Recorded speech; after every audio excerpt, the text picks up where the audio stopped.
Hi hello friends, வாழைத்தண்டு உடம்புக்கு நல்லதுன்னு சொல்லுவாங்க இந்த சிறுநீரக கல்லுக்கு. அதனால தான் நான் வாழைத்தண்டு தோரன் ரெடி பண்ணுறேன்.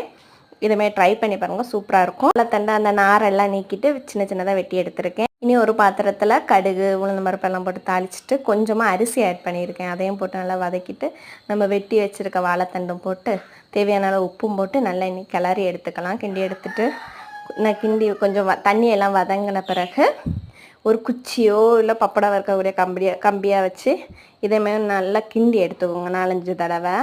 ஏன்னா வாழைத்தண்டில் கொஞ்சம் நாரெல்லாம் இருக்கும், அதையெல்லாம் சூப்பராக வந்துடும். அதுக்காண்ட நான் பார்த்தீங்களா அழகாக வந்திருக்கா. இதேமாதிரி ஒரு 4-5 தடவை ட்ரை பண்ணுங்கள்.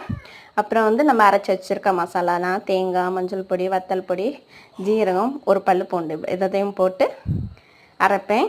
அதேமாதிரி அரைச்சி இதையெல்லாம் நல்லா கிண்டி எடுத்து பார்த்தா டேஸ்ட்டு செமையாக இருக்குங்க. ட்ரை பண்ணி பாருங்கள். அதுக்கு முன்னாடி நம்ம சேனலை சப்ஸ்கிரைப் பண்ணிடுங்க.